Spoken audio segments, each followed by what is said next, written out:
नमस्कार, good news today देख रहे हैं आप। आपके साथ मैं हूं नवजोत रंधावा। शाम के 4 बज चुके हैं। वक्त है हमारे खास कार्यक्रम ये हुई ना बात का। बेटा बेटी एक समान और बराबरी का ये हक हमारा संविधान हमें देता है। पढ़ाई हो या फिर संपत्ति, लड़का लड़की बराबर हैं। इतना ही नहीं, पैतृक संपत्ति में भी संविधान यही हक बेटियों को देता है, यानी कि बेटियां और बेटे दोनों बराबर हैं। मतलब कि जितना हक पैतृक संपत्ति में बेटे का होगा, उतना ही हक बेटी का भी होगा। और इसी भारतीय उत्तराधिकार कानून के आधार पर एक मुस्लिम समुदाय की महिला बंटवारे की मांग कर रही है। मगर मसला ये है कि मुस्लिम समुदाय में पैतृक संपत्ति का बंटवारा शरिया कानून के तहत होता है। ऐसे में केरल की इस महिला ने सुप्रीम कोर्ट से गुहार लगाई। इसमें उसने बताया कि वो मुस्लिम जरूर है, लेकिन न तो उसकी और न ही उसके पिता की मुस्लिम धर्म में किसी तरह की कोई आस्था है।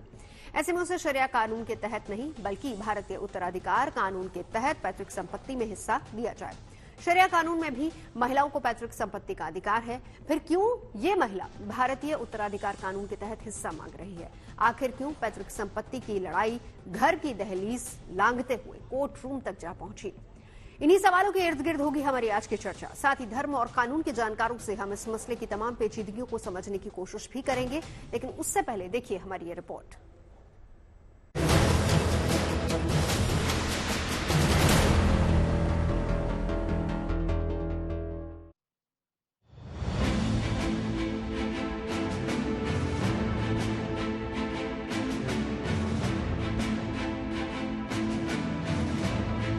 हक की आवाजों का अदालत की चौखट पर पहुंचना कोई नई बात नहीं है, लेकिन कभी कभी कोर्ट के सामने ऐसी याचिकाएं पहुंचती हैं जिनकी दलील और पेचीदगियां उन्हें और दिलचस्प बना देती हैं।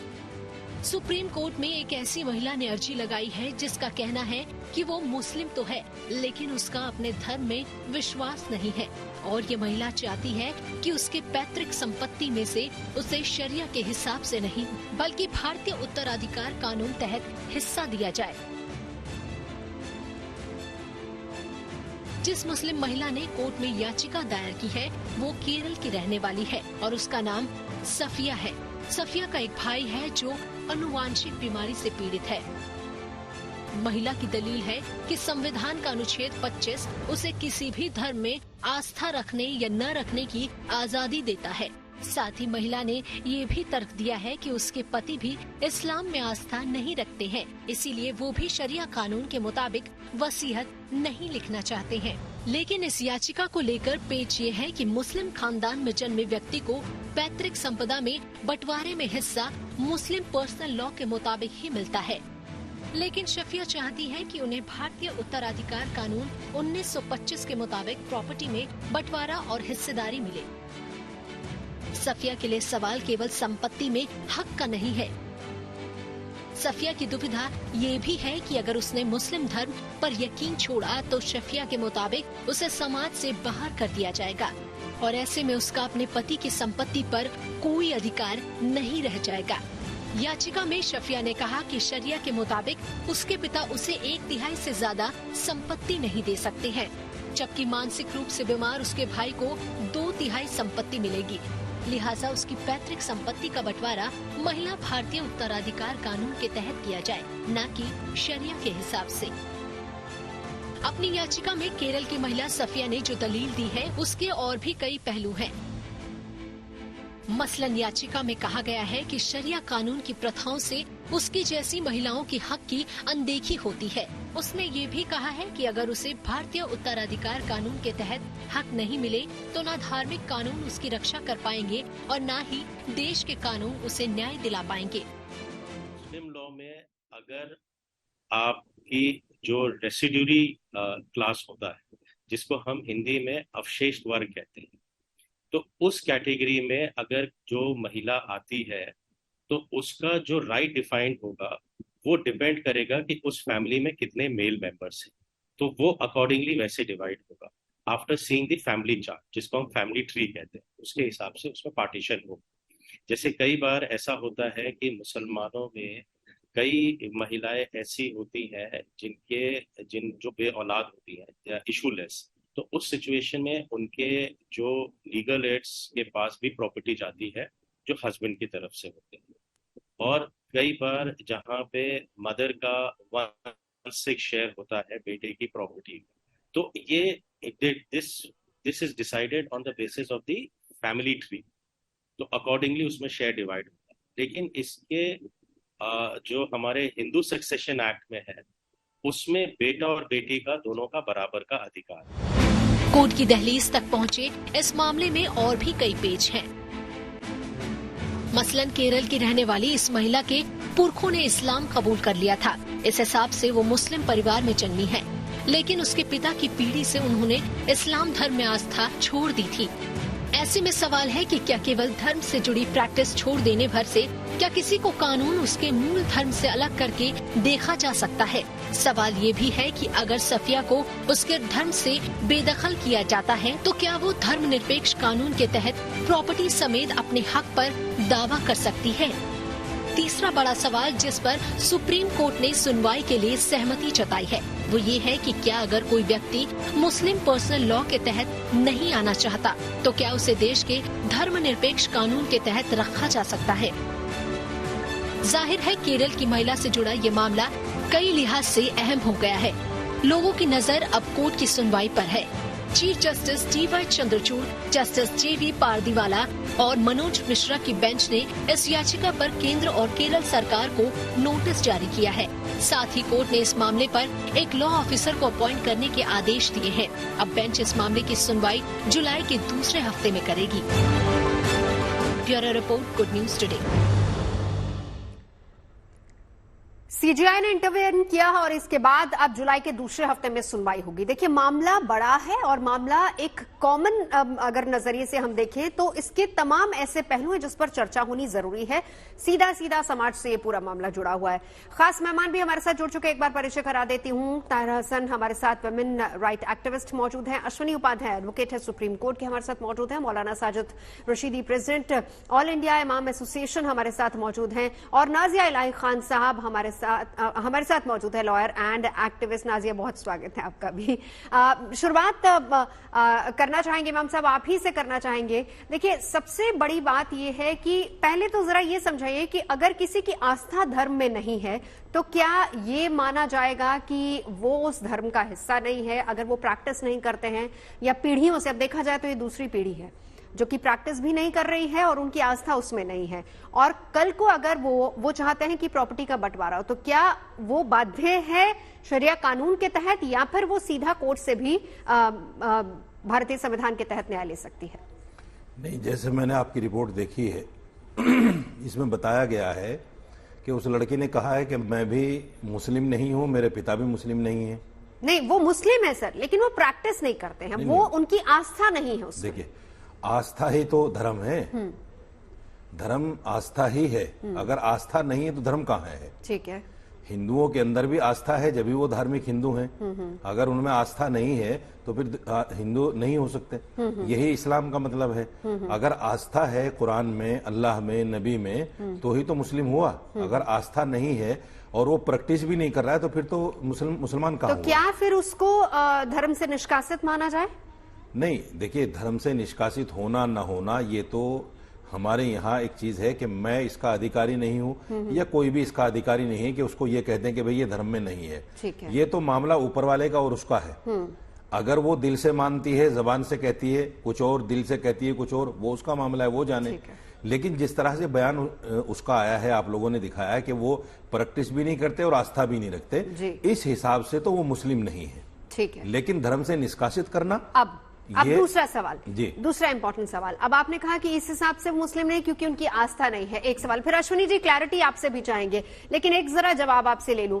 अब फिर इसका मतलब ये बताइए कि अगर जैसे प्रॉपर्टी का बंटवारा हो रहा है, इसी को लेकर वो सीधा कोर्ट पहुंची है, तो क्या वो शरिया कानून के तहत होगा या भारतीय संविधान के तहत होगा?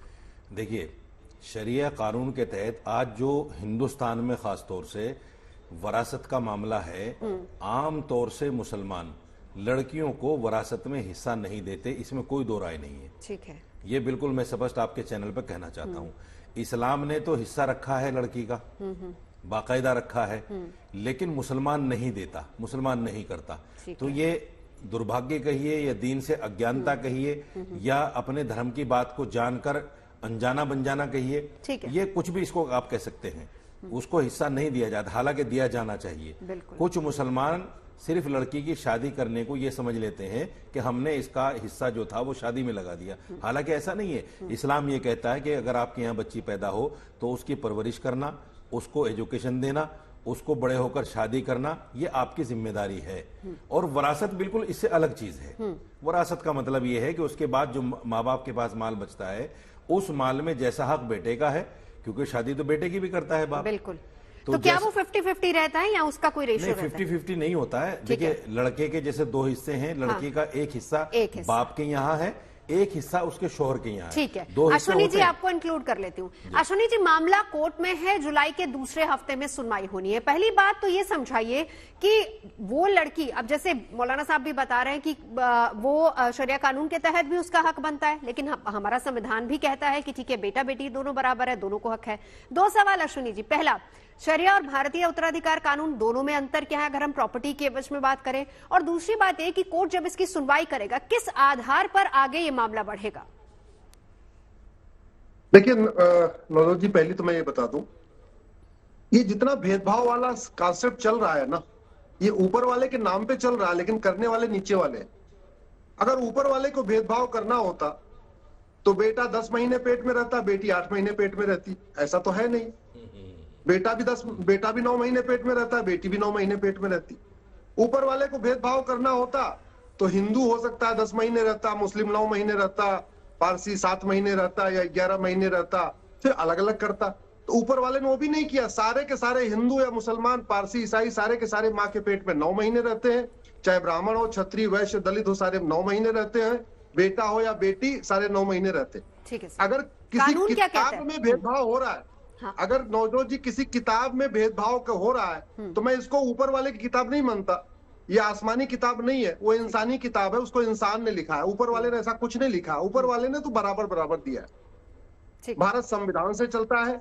संविधान में अब तो सेकुलर शब्द भी जोड़ दिया गया कॉन्स्टिट्यूशन में। और जहां तक आर्टिकल 25 में जो फ्रीडम ऑफ रिलीजन है, उसमें बहुत साफ साफ लिखा हुआ है, subject to public order, health and morality. मतलब कुरीतियों का अधिकार नहीं है, कुप्रथाओं का अधिकार नहीं है, भेदभाव करने का अधिकार नहीं है। पता नहीं आर्टिकल 25 को लोग इंटरप्रिटेशन ठीक से कर नहीं रहे। आने वाले टाइम में मुझे लगता है वो भी क्लियर हो जाएगा। बिल्कुल कोई अधिकार नहीं है। माता और पिता के प्रॉपर्टी राइट में कोई भेदभाव नहीं हो सकता है संविधान के अनुसार। पति और पत्नी के बीच में कोई भेदभाव नहीं हो सकता। भाई और बहन के बीच में कोई भेदभाव नहीं हो सकता। चूंकि ये 1937 का शरीयत एक्ट चल रहा है, उस समय संविधान था ही नहीं। भारत में हिंदू लॉ जो बना वो 1955 में बना, वो संविधान आने के बाद बना। तो क्या फिर ये जो लड़की है साफिया, अश्विनी जी ये भी समझाइए, तो इसका मतलब ये है कि वो इंडिपेंडेंट है, वो कोर्ट के जरिए हमारे संविधान के तहत भी वो अपना हक ले सकती है? 100% लेगी। मैं आपको गारंटी अभी से कह रहा हूं, जिस दिन सुप्रीम कोर्ट में सुनवाई होगी, उस साफिया को 100% जस्टिस मिलेगा, उसको न्याय मिलेगा। और ये मामला जो आने वाले टाइम में बहुत बड़ी नजीर होगा। वैसे तो मुझे लग रहा है कि शायद जब तक ये मामला डिसाइड होगा उसके पहले पर यूनिफॉर्म सिविल कोड आ जाएगा। यूनिफॉर्म सिविल कोड आ जाएगा तो सारी समस्याओं का समाधान अपने आप हो जाएगा। क्योंकि यूनिफॉर्म सिविल कोड आएगा तो केवल शादी विवाह की उम्र समान नहीं होगी, बल्कि ग्राउंड्स ऑफ डिवोर्स भी समान हो जाएगा, प्रोसीजर ऑफ डिवोर्स भी समान हो जाएगा, गुजारा भत्ता का अधिकार भी सबको मिल जाएगा, विरासत को भी सबका एक समान अधिकार हो जाएगा, वसीयत का भी एक समान अधिकार हो जाएगा। इसी मुद्दे पर नाजिया जी आपको भी इंक्लूड करूंगी। अब ये बताइए कि जब जुलाई के हफ्ते में कोर्ट बैठेगी तो कौन से ऐसे सवाल इंपॉर्टेंट होंगे जिसके इर्द गिर्द ये पूरा मामला सुना जाएगा? देखिए, मैंने जहां तक पढ़ा इस आर्टिकल को, सफिया ने साफ लफ्जों में कहा है कि वो अपने आप को एक्स मुस्लिम मानती है और आर्टिकल 25 का उसने उदाहरण दिया है, संविधान के आर्टिकल 25 का। और अश्विनी जी ने अभी बताया भी कि उसको पूरा लीगल राइट है कि वो संविधान के सक्सेशन के हिसाब से वो अपने लीगल राइट को, फादर की प्रॉपर्टीज पर वो अपना हक जाहिर कर सकती है। अब देखिए, मैं आपको एक छोटा सा एग्जांपल दे सकती हूँ कि हमारे इस्लाम और अल कुरान के हिसाब से हम बच्चा भी अडॉप्ट नहीं कर सकते। जैसे मैं 18 साल 7 महीने में विडो हो गई, उसके बाद दोबारा मैंने शादी नहीं की, मेरा एक बेटा है 13 साल का और मैं चाहती हूँ कि दूसरा बच्चा मैं ले सकूं, तो क्योंकि हमारे इस्लाम और अल कुरान के हिसाब से मैं बच्चा नहीं अडॉप्ट कर सकती हूँ, तो अगर मुझे बच्चा अडॉप्ट करना होगा तो मुझे संवैधानिक तरीके से करना पड़ेगा और संविधान के द्वारा ही मैं बच्चा गोद ले पाऊंगी। देखिए, सूरह निसा चैप्टर 4 वर्सेस 1112 और उसके बाद फिर सूरह निसा वर्सेस 7 में अगर देखिएगा तो हमारी बेटियों को इस्लाम समुदाय में, मुस्लिम कम्युनिटी में बहुत ज्यादा कुचला गया है और बहुत ज्यादा उनके लीगल राइट को, फादर की प्रॉपर्टी के राइट को भी कुचल करके एड़ियों के नीचे दबा दिया गया है। तो ये सारी चीजों के बाद अगर सफिया संवैधानिक तरीके से अपने लीगल राइट के लिए सर्वोच्च न्यायपालिका का दरवाजा खटखटाई है और आर्टिकल 25 का उदाहरण दे रही है, तो मुझे लगता है कि ये सबसे बड़ा फैसला और सबसे बड़ी नजीर बन करके हमारे पास साहब आपका जवाब इस पर मैं लेती हूं। एक बार जरा ताहिरा हसन जी को भी इंक्लूड कर लेते हैं। ताहिरा जी, देखिए जैसा मौलाना साहब भी बता रहे हैं, तमाम जो विद्वान है वो अपनी अपनी बातें रख रहे हैं। आपका विचार, पहली बात तो इस पर जानना चाहूंगी। दो सवाल है, सबसे इंपॉर्टेंट तो यही है ताहिरा जी की पहली बात, अगर शरिया में भी बेटी के लिए हक रखा गया है तो फिर क्यों साफिया इतनी इनसिक्योर हो रही है कि वो संविधान में जाए? दूसरी बात यह है कि एक इनसिक्योरिटी उसके मन में ये भी है कि अगर वो शरिया के तहत और अपनी प्रैक्टिसेस भी वो नहीं कर रही है, और अगर वो इसके तहत ना जाके संविधान के अकॉर्डिंगली डिवीजन होता है प्रॉपर्टी का, तो कहीं उनकी सोसाइटी से उसको बेदखल न कर दिया जाए, ये भी एक जहन में दर्द है। नहीं, देखिए महिलाओं के लिए बहुत कानून है जो हमारा संविधान, अभी कह रहे थे वकील साहब अश्वनी जी कि देश संविधान से चलेगा। हाँ, तो ये तो बात है अश्वनी जी कि ये देश बाबा साहब भीमराव अंबेडकर के संविधान से ही चलेगा, लेकिन ऐसा नहीं कि अपनी कन्वीनियंस से उस संविधान को इधर उधर किया जाए। संविधान में महिलाओं को बिल्कुल सफिया जाके संवैधानिक राइट से अपनी प्रॉपर्टी में अधिकार ले सकती हैं, लेकिन मेरे एक चीज समझ में नहीं आई, जब ना वो प्रैक्टिस करती है इस्लाम, ना उनके पिताजी करते हैं, ना उनके पति को उस पर विश्वास है, तो कम्युनिटी का क्या उनको इतना वो है? कम्युनिटी से क्या लेना देना है उनको? उनको तो ठीक है वो कहें कि उनके पिता को पूरा राइट है कि वो अपनी बेटी को आधी प्रॉपर्टी दे दे और बेटा मेंटली चैलेंज्ड है, तो जाहिर है उसका भी ध्यान रखना चाहिए, उसको दे, उसको कौन देखभाल करेगा, या तो उसको दे, इस तरह से करके देना पड़ेगा। और इसमें कोई रोक टोक नहीं है। बहुत से, जैसे मैं बैठी हुई हूँ, मैं तो मुसलमान हूँ, आई एम अ प्रैक्टिसिंग मुस्लिम, और मैं ट्रिपल तलाक पे भी बोली क्योंकि इस्लाम में, कुरान में कहीं 3 तलाक एक साथ नहीं था, इसलिए मैंने हमेशा कहा कि 3 तलाक एक साथ इनह्यूमन है और ये नहीं हो सकता। इसी तरह से मैं मुसलमान यहाँ बैठी हुई हूँ और मेरी बेटी है, मैं एक ही बेटी है मेरी, और मैं भी अपने यहाँ अपने 2 भाइयों में बहन हूँ, मुझे और मेरे भाइयों को बराबर मिला है राइट। तो ऐसा कुछ नहीं हुआ भाई, हमारे फादर देंगे तो मिलेगा, इसमें कौन सी बात है? और ये भी नहीं कि हम इस्लाम से बेदखल हो गए, हमें आधा मिल गया, बराबर से मिल गया अपने भाइयों के। तो हालांकि ऐसा कुछ नहीं है। हाँ, सबसे पहले उस वक्त में, इतने सालों पुराना, जब औरतों की कोई वो नहीं थी, उनको कोई अहमियत नहीं थी, उस वक्त भी इस्लाम ने राइट दिया था, ये कहना है मेरा। और जैसा मौलाना साहब ने कहा, आधा आपको 1/3 इधर दिया, 1/3 you will get from your in laws, लेकिन वो प्रैक्टिस में नहीं, तो ठीक है, पिता जो है वो आधा देते, बेटी को आधा बेटे को देते, उनको राइट है, इस्लाम से बेदखल नहीं होना है उनको। और प्रैक्टिस, हाँ, इसी को क्लियर कर दीजिए ताहिरा जी, अगर वो प्रैक्टिस नहीं करती है तो क्या ये माना जाएगा वो धर्म से बेदखल है, या फिर उसके बाद भी उसको उसी धर्म का माना जाएगा? नहीं, प्रैक्टिस नहीं करती उसकी बात है, अगर वो चाहती है कि इस्लाम में रहूं तो ठीक है, वो कहे मैं हूँ, ये मेरे और मेरे अल्लाह के बीच की बात है। और अगर वो चाहती नहीं, वो एडल्ट है, अगर वो चाहती नहीं, वो कोई दूसरा धर्म एक्सेप्ट करना चाहती है, तो she is absolutely free to accept the other religion. और वो चाहती है कि वो एथीस्ट रहे, तो उसका भी राइट है उसको जी। इस संविधान में सारे राइट्स हैं निहित, ठीक है, ठीक है, तो उसमें कोई, इसमें इतनी उसकी बात ही नहीं है। वो अपने पिताजी ने उनके चाहिए कि तुरंत उनको 2 हिस्से में बांटे उसको। ठीक है, अश्विनी जी, इस पर आप कुछ कहना चाहेंगे? हालांकि साफिया जी ने बहुत अच्छे से इस बात को समझाया है कि दोनों जगह पे प्रॉपर्टी का हक है। देखिए नौजवान जी, शायद आपको दिख रहा होगा, हाँ बिल्कुल देख पा रहे हैं सर हम। हाँ, क्या इसमें आपको दिख रहा होगा ना, ये फैमिली लॉ है, ये अपने हो क्या रहा है, मैं ऊपर देखिए, ये पूरा कानूनों की लिस्ट है। अभी क्या हो रहा है, 30 कानून चल रहे हैं मैरिज डाइवोर्स के लिए। आप देखिए जरा, मैं ऊपर कर रहा हूँ, आप इसको देखिए, 30 कानून चल रहे हैं। इतने कानूनों के चक्कर में कई बार जज भी कंफ्यूज हो जा रहे हैं, वकील भी कंफ्यूज हो जा रहे हैं, और आम आदमी तो कंफ्यूज है ही है। इसीलिए मैं कहता हूँ, इस पूरे मकर जाल का एक ही समाधान है, 1 नेशन 1 सिविल कोड। ये हो जाएगा, बहुत फायदा होगा। और मैं पहले भी कई बार कह चुका हूं नवजोत जी, बिल्कुल यूनिफॉर्म सिविल कोड का हिंदू जैन बौद्ध सिख को एक रत्ती भर कोई फायदा नहीं है। यूनिफॉर्म सिविल कोड आए या ना आए, हिंदू जैन बौद्ध सिख में कोई फर्क नहीं। ठीक है अश्विनी जी, थोड़ा ऑडियो इशू आ रहा है, ऑडियो इशू आ रहा है अश्विनी जी। मैं लौटती हूँ आपके पास। मौलाना साहब आप कुछ कहना चाह रहे थे। देखिए, मैं ये कहना चाह रहा हूं कि ये मसला हिंदू मुसलमान का है ही नहीं। जब उसने साफ कहा जी मैं प्रैक्टिस में इस्लाम की नहीं हूं और इस्लाम में आस्था भी नहीं रखती, तो इस्लाम और उसका मसला तो कुछ है ही नहीं इस्लाम और मुसलमान का। ये तो अगर वो हिंदुस्तानी कानून में जाकर कोर्ट से जाकर अपना हिस्सा लेना चाहती है तो बिल्कुल ले सकती है। और क्या धर्म इतनी आजादी देता है कि अगर आप नहीं मानना चाहते, अगर आप एक धर्म को, पर्टिकुलर धर्म को नहीं मानते, तो आप सीधा कानून के सीधा बाध्य हैं और आप जा सकते हैं?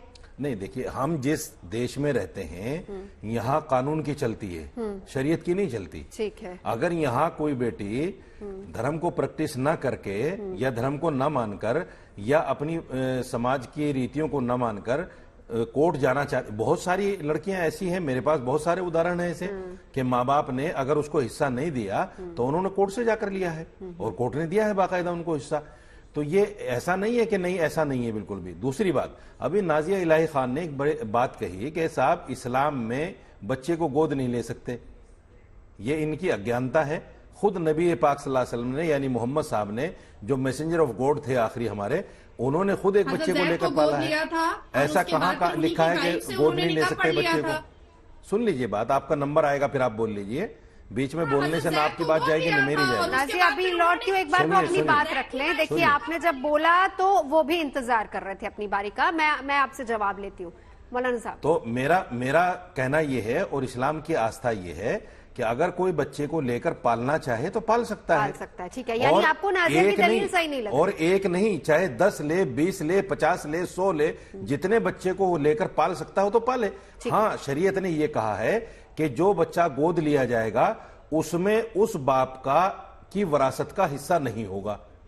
जो बाप उसको पालेगा उसकी विरासत का हिस्सा नहीं होगा। वो अपने तौर से उसको कारोबार में स्टेबल करे, उसकी एजुकेशन करे, कुछ भी करे, शरीयत इसकी इजाजत देती है। ठीक है, अब नाजिया से आंसर ले लेते हैं। नाजिया, जवाब रख दीजिए आप जी। देखिए, सूरह अल अहज़ब, हमारे कुरान के 30 पारे में सूरह अल अहज़ब में साफ लफ्जों में है कि प्रॉफेट मोहम्मद सल्लल्लाहु अलैहि वसल्लम ने ज़ैद अलैहिस्सलाम को गोद लिया था और बाद में फिर उन्हीं की अहलिया, हज़रत ज़ैद की अहलिया से ही निकाह पढ़ लिया था।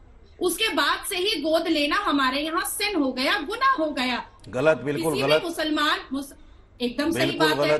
सूरह अल अहज़ब की पूरी आयत आप उठा कर देख लीजिए। ज़ैद बिन हारिसा रज़ियल्लाहु ताला अन्हु लेपालक बेटे थे आपके, और आज भी इस्लाम में गोद लेने का रिवाज है। यहाँ पर अभी आपने कहा कि जो इस्लाम की पाबंदियों और उसूलों को नहीं मान रहा है वो कोर्ट जा सकता है।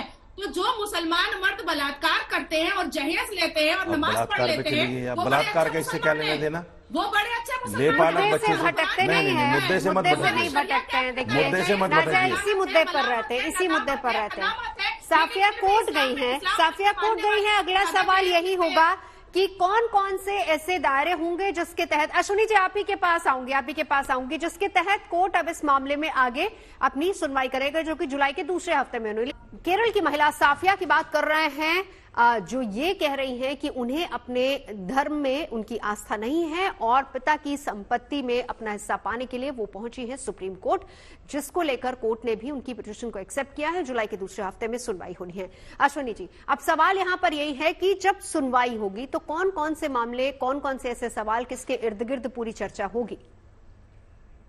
देखिए, बहुत ही एक कॉन्स्टिट्यूशनल क्वेश्चन है नवजोत जी। तो जब कोर्ट में सुनवाई शुरू होगी तो सबसे बात होगी आर्टिकल 14 इक्वलिटी बिफोर लॉ, सब समान है।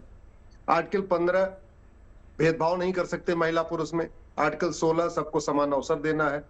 Article 19 right to life, right to liberty, right to dignity, सम्मान का अधिकार, एक समान सम्मान का आर्टिकल 21। और जहां तक आर्टिकल 25 हो सकता है इसका विरोध करने के लिए मुस्लिम पर्सनल लॉ बोर्ड आए या जमीयत उलमा हिंद आए। ये इसलिए मैं कह रहा हूं कि मेरी ज्यादातर PIL पे ये दोनों संस्थाएं आई हैं। मैंने 4 शादी चैलेंज किया, उसका विरोध करने आए। मैंने हलाला चैलेंज किया, उसका विरोध करने आ गए। मैंने मुताह मिस्यार चैलेंज किया, अभी 5 जजों के सामने पेंडिंग है, उसमें भी जमीयत और पर्सनल लॉ बोर्ड आया हुआ है।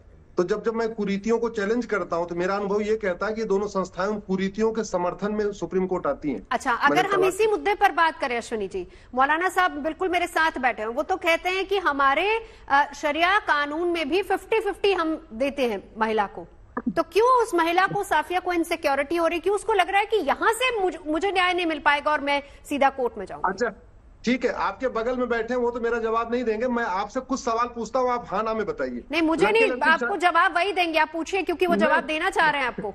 नहीं, अच्छा आप बताइए नवजोत जी, लड़के लड़की की शादी की उम्र बराबर होनी चाहिए, अलग अलग 9 साल होनी चाहिए क्या? कहाँ भटक रहे हैं भाई आप? सर एक बार सुन तो लीजिए, कहाँ भटक रहे हैं भाई आप? देखिए, संविधान के हिसाब से जो सही है हम उसी को फॉलो करते हैं। मैं सीधा नहीं, मौलाना साहब आपसे बात करेंगे ना फिर।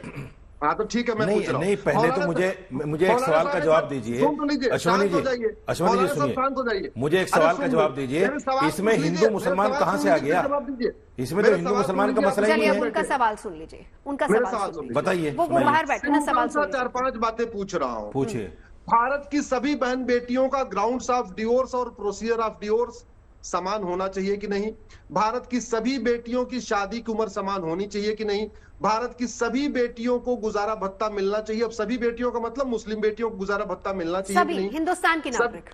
हाँ, भारत की सभी बेटियों को विरासत का एक समान अधिकार मिलना चाहिए कि नहीं? वसीयत का एक समान अधिकार मिलना चाहिए कि नहीं? गोद लेने का एक समान अधिकार मिलना चाहिए कि नहीं? भरण पोषण का एक अधिकार, समान अधिकार मिलना चाहिए कि नहीं? माता पिता की देखभाल का एक समान अधिकार मिलना चाहिए कि नहीं? और एक पति एक पत्नी का नियम सब पे लागू होना चाहिए कि नहीं? तो बस इतना सवाल आप बताइए। नहीं, आप मुझे बताइए, सबसे पहले तो ये सुनिए कि इसमें हिंदू मुसलमान का मसला ही नहीं है। जब उस बच्चे की तरफ से बाकायदा टीवी पर ये चला, अब सुनिए, मैंने सुना आपको, मैंने आपको सुना, अब मेरी बात सुनिए, बीच में मत बोलिए। जब उस बच्चे की तरफ से टीवी पर यह क्लेरिफिकेशन आ गया कि वो ना इस्लाम को प्रैक्टिस करती हैं, ना इस्लाम में आस्था रखती हैं, तो बात ही खत्म हो जाती है। इस्लाम को उसमें लाया क्यों जा रहा है? अगर वो इस्लाम में प्रैक्टिस करती या इस्लाम में आस्था रखती तो वो सीधा मुफ्तियों के पास जाती। सुनिए, बीच में मत बोला करो भाई, बीच में मत बोला करो, बीच में बोलना ठीक नहीं है। ना आपकी बात जाएगी ना मेरी बात जाएगी, क्या फायदा होगा इसके बोलने से? प्लीज, आपका नंबर आएगा, अपने नंबर पे बोलिए ना, अच्छी बात बोलिए और सवाल कीजिए जो कुछ करना है। मैं सिर्फ ये कहना चाहता हूँ, वो भी इंतजार कर रहे हैं, मैं सिर्फ ये कहना चाहता हूँ, इसको इस्लाम के साथ जोड़कर क्यों इसको हिंदू मुसलमान का रंग क्यों दिया जा रहा है? बिल्कुल साफ बात है कि वो इस्लाम में आस्था नहीं रखती, इस्लाम की प्रैक्टिस नहीं करती, बात खत्म हो गई। अगर वो इस्लाम में आस्था रखती, इस्लाम की प्रैक्टिस करती तो सीधा मुफ्तियों के पास जाती कि भाई मेरा हिस्सा दिलवा दीजिए। अगर वो हिंदुस्तानी कोर्ट में गई है, इसका मतलब अब 2-2 आदमियों के साथ तो मैं एक साथ बहस नहीं कर सकता। नहीं, 2-2 आदमियों के साथ एक साथ बहस नहीं कर सकता। अगर सवाल पूछना है एक एक करके पूछिए। अश्विनी जी, इसका मतलब जो संविधान का आर्टिकल 44 कहता है कि देश की सभी बहन बेटियों को समान अधिकार मिलना चाहिए, उसका आप समर्थन कर रहे हैं? मैं क्या मना कर रहा हूँ उसको? ठीक है, मैं क्या मना कर रहा हूँ उसको? बस वो कह रहे हैं कि वो जो सवाल कर रहे हैं, नहीं अश्विनी जी जो सवाल कर रहे हैं, क्या सबका बराबरी का हक है या नहीं? आप हाँ या ना में जवाब दीजिए। मैं ताहिरा जी कंक्लूड कर, मैं वही कह रहा हूँ, हिंदुस्तान जो है संविधान से चलता है और यहाँ संविधान की ही चलेगी, यहाँ शरीयत से थोड़ा चल रहा है देश। ठीक है, शरीयत की शरीयत से नहीं चल रहा। अब ताहिरा जी मैं आपके पास आना चाहूंगी। अब वो लड़की सीधे तौर पर साफिया कह रही है कि ना तो मेरे पिताजी और ना ही मैं, हम लोग आस्था ही नहीं रखते हैं, इसलिए हमारी इसमें किसी तरह की आस्था नहीं है। क्या फिर उसको धर्म के दायरे में रखा जाएगा या फिर उसको धर्म से बाहर कर दिया जाएगा?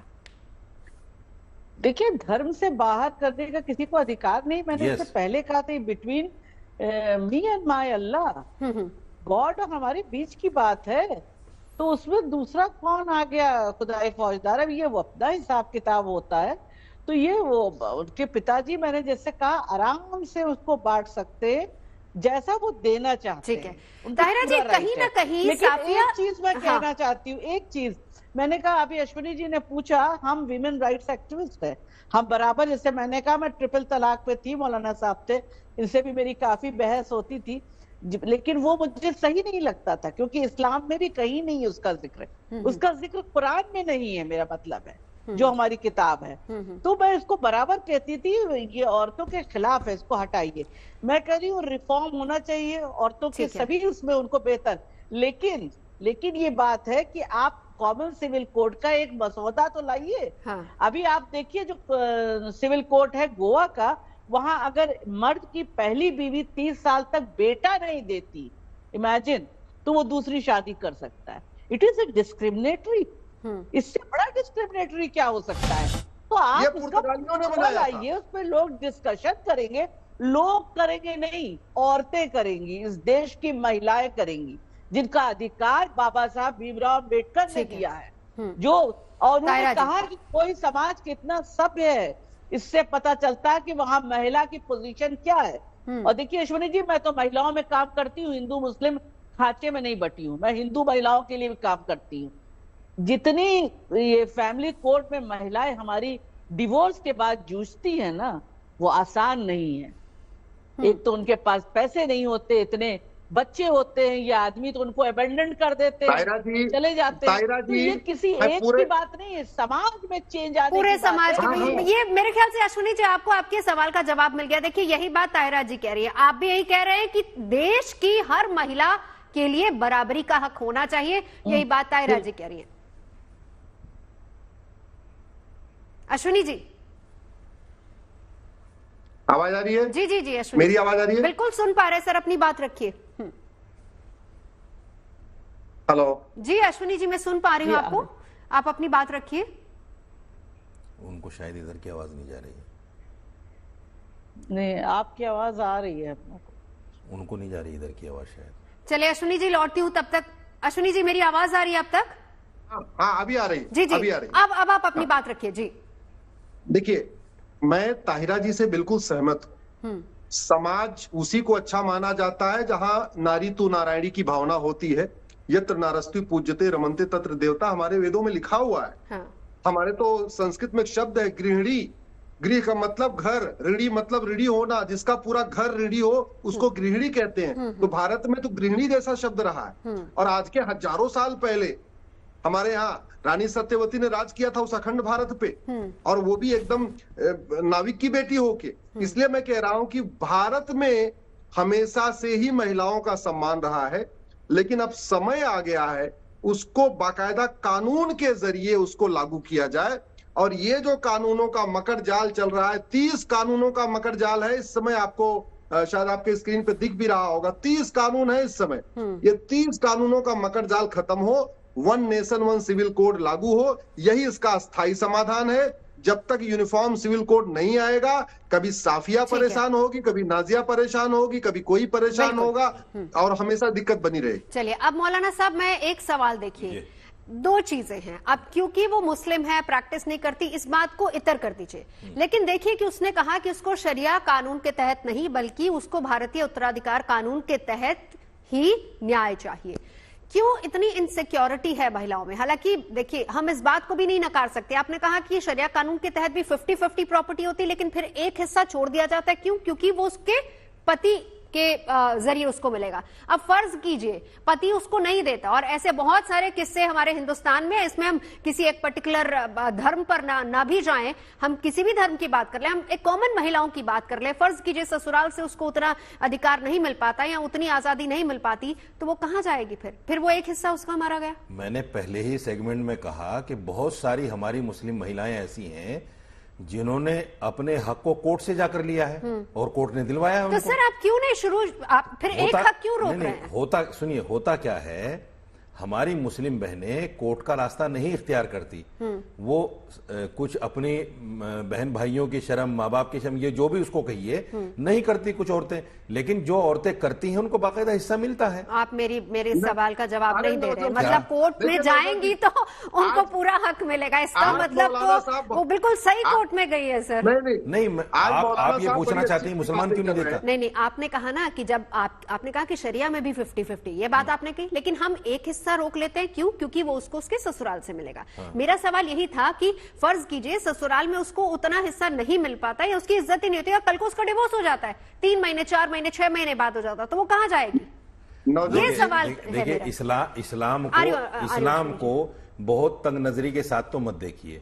इस्लाम में यह है कि अगर एक औरत की तलाक हो जाती है तो उसको दूसरा शोहर चुनने का भी अधिकार है। अरे सर, फिर तुम उलझा दे रहे हैं पूरा। यही तो सुनिए, देखिए वो अश्विनी जी यही कह रहे हैं, यही कुरीति है। अश्विनी जी तो हर बात को एक जगह दूसरी जगह तीसरी। मेरी बात पहले क्लियर हो जाने दी, फिर बात कीजिएगा। अश्वनी जी तो हर बात को हिंदू मुस्लिम में ले जाते हैं। अश्वनी जी का तो अभी एक अच्छा चलिए हम अश्वनी जी से जवाब ने एक सवाल किया, उसका जवाब तो ये दे नहीं पाए। ठीक है छोड़ दीजिए उसे। नाजिया मैं सिर्फ ये कहना चाहता हूँ, ये हिंदुस्तान जो है शरीयत से नहीं चलता, ये हिंदुस्तान हिंदू संविधान से चलता है। अगर किसी बहन बेटी को नहीं मिलता, कोई शोहर नहीं देता, कोई बाप नहीं देता, तो जाए कोर्ट ले ले, कौन मना करता है? वही तो बात है सर, वही तो बात है। अगर सबके लिए कोर्ट तो फिर उनके लिए क्यों नहीं? नहीं, शरीयत को तो बहुत लोग प्रैक्टिस नहीं करते। कुछ लोग मुसलमान हैं, आस्था रखते हैं, लेकिन वो नमाज नहीं पढ़ते, शराब पीते हैं, जिना करते हैं। एक बार अश्विनी जी जवाब रखे, फिर मैं नाजिया जी को इंक्लूड करूंगी। हाँ, यहाँ देखिए ताहिरा जी बैठी है और नाजिया बैठी हुई है, और ये दोनों प्रैक्टिसिंग मुस्लिम है। मौलाना साहब, ये दोनों हमारी बहनें जन्नत जा सकती हैं कि नहीं जा सकती हैं? सर कहाँ ले जा रहे हैं? जन्नत जहन्नम का फैसला मैं थोड़े करूंगा। ठीक है नाजिया, इस पर जन्नत जहन्नम का फैसला मेरे हाथ में है। ठीक है, आप ताहिरा जी को पूछिए कि जन्नत जहन्नम का फैसला मेरे हाथ में है क्या? देखिए सवाल कर रहे थे क्यों बेतुके सवाल जो नहीं बोल रहा वो बोल जाते हैं आप। एक मिनट नाजिया, क्या मुस्लिम महिला इनसिक्योर है? क्या साफिया की जो अर्जी वहां पर गई है, कहीं ना कहीं इनसिक्योरिटी है? उसको लगता है कि संविधान ही उसको बराबरी का हक दिलवा पाएगा और अपना कानून, शरिया कानून नहीं? जी हाँ, बिल्कुल इनसिक्योरिटी तो है। और मैं जिस चैम्बर में अभी पश्चिम बंगाल में बैठी हुई हूँ, 70% जो डोमेस्टिक वायलेंस के केसेस है वो मुसलमान बेटियों के हैं, तो उनको भी फिर 498A में जाना पड़ता है। जो हमारा आईपीसी सीआरपीसी है उसी में जाना पड़ता है, क्योंकि जो अधिकार होता है, कानूनी अधिकार होता है, वो हमारी बच्चियों को इस्लामिक तरीके से मिल नहीं पाता है। 1500 रुपए मेंटेनेंस के लिए सुबह के 10 बजे से लेकर के शाम के 5 बजे तक उनको जज कोर्ट में और पुलिस कोर्ट में खड़े रहना पड़ता है। और फिर भी मुसलमान मर्द ये कह देता है कि अब तो बच्चा छाती का दूध पी रहा है, हम तुमको क्यों देंगे पैसा 1500 रुपए। तो सोचिए कि ऐसी ऐसी चीजों से मुसलमान बेटियों को जूझना पड़ता है, लड़ना पड़ता है। जिस तरह से हिंदू लॉ में आप देखिएगा कि 2005 में अमेंडमेंट हुआ और इक्वल प्रॉपर्टी के राइट जो है हिंदू बेटियों को और हिंदू बेटों को मिली, उसी तरीके से अगर मुस्लिम में भी शरिया लॉ में अगर थोड़े से रिफॉर्मेशन और इम्प्रूवमेंट आ जाए, या फिर ये संविधान मानना ही सिर्फ एक्सेप्ट कर ले, जैसे मौलाना साजिद रशीदी साहब कह रहे हैं कि भारत तो संविधान से चलता है, तो अगर संविधान से चलता है तो ये शरिया की दुकान बंद कर देखिए। वक्त के साथ साथ मौलाना साहब हर जगह रिफॉर्म्स की जरूरत होती है। एक बार ताहिरा जी को इंक्लूड कर ले प्लीज। ताहिरा जी। नहीं जी, बिल्कुल। देखिए, हम लोग एक लंबे टाइम से कह रहे हैं कि रिफॉर्म ले आइए, जहाँ पे कमियां हैं उनमें ले आइए। जैसे ट्रिपल तलाक, तो मैं फिर कहूंगी कुरान में नहीं है कहीं। ट्रिपल तलाक की बात ही नहीं थी, वो इस्लाम भी इसको नहीं कहता, उसमें 3 महीने का टाइम दिया जाता है। लेकिन डोमेस्टिक वायलेंस जो नाजिया कह रही है, डोमेस्टिक वायलेंस पे मैंने बहुत काम किया, और आपको शायद नाजिया पता हो, डोमेस्टिक वायलेंस एक्ट लाने में हम वीमेन राइट्स एक्टिविस्ट का बहुत हाथ है। जिस समय पूरा संसद में सांसद कहते थे कि महिलाएं सबसे सुरक्षित 4 दीवारी में है, तब हम लड़ रहे थे कि नहीं, हमें एक्ट चाहिए। और 2005 में ये कानून हमारे हाथ में एक टूल आया। ये संविधान की खूबसूरती है कि संविधान ने हमें तमाम अधिकार दिए हैं, हमारे पास तमाम कानून है, उन कानून का इम्प्लीमेंटेशन हो, ये देखना चाहिए। और ताहिरा जी, इस बात से आप अग्री करेंगी कि अभी जो महिला, केरल की महिला जो कोर्ट पहुंची है, कहीं ना कहीं इनसिक्योरिटी और उसको कॉन्फिडेंस है हमारे संविधान पे कि मुझे वहां से न्याय मिलेगा, और ये इनसिक्योरिटी सिर्फ उसमें नहीं है, ऐसी बहुत सारी महिलाओं में हो सकती है जो सीधा कोर्ट का दरवाजा खटखटाती है। बहुत सी खटखटाती है, और हर एक महिला पुरुष सबको होनी चाहिए संविधान में यकीन और आस्था, और क्योंकि वो हमारी हिम्मत है।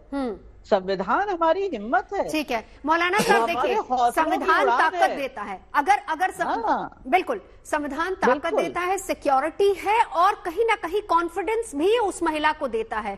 रिफॉर्म्स की जरूरत है, और यही बात बार बार तमाम मुस्लिम महिलाएं, इनफैक्ट जो हमारे पैनल में बैठी, आप भूल जाइए कि अश्विनी जी यहाँ पर बैठे, लेकिन बाकी वो 2 मुस्लिम महिलाएं तो बैठी है, वो भी इस बात को एग्री कर रही है कि वक्त के साथ साथ रिफॉर्म्स की बहुत जरूरत होती है। और अगर संविधान ये इजाजत दे रहा है, अगर आपके कानून को न मानकर वो सीधा संविधान के पास जा रही है, तो इसका मतलब तो ये है कि वो भारतीय संविधान में ज्यादा भरोसा कर रही है। नहीं, देखिए एक चीज मैं आपको क्लियर कर देता हूं, रिफॉर्म की जरूरत इसमें जब होती जब इस्लाम ये कहता कि मैं लड़की को हिस्सा नहीं दे रहा हूं, तो रिफॉर्म की जरूरत। अभी देखिए एक हिस्से वाली बात आपने खुद बोली सर। नहीं, डबल है ना उसका हिस्सा।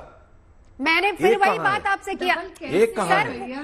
ठीक है, एक कहाँ है? 3 तलाक को लेकर कानून आया ना अगर एक मुसलमान अपनी बेटी को हिस्सा नहीं 3 देता तलाक को लेकर कानून आया ना सर, रिफॉर्म हुआ ना, मेरी बात किसको फायदा मिला? आप मेरी बात सुनिए ना, अगर कोई मुसलमान होकर अपनी बेटी को या अपनी बीवी को हिस्सा नहीं देता, इसमें इस्लाम की क्या गलती है?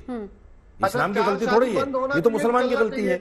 जैसे अभी नाजिया इलाही खान कहती है मैं प्रैक्टिसेस मुसलमान हूँ, और इन्होंने एक ऐसी बात कह दी जो इस्लाम में है ही नहीं। वक्त की कमी है, ये कह रही है छाती से दूध पिलाना इस्लाम में नहीं है, वक्त की कमी है। लेकिन ये बहस बहुत लंबी है, मामला अभी कोर्ट में गया है आसपा का, और उसके बाद क्योंकि जुलाई के दूसरे हफ्ते में इस पर बहस होगी, लगातार नजर इस पर हमारी भी बनी रहेगी। फिलहाल अभी के लिए इतना ही।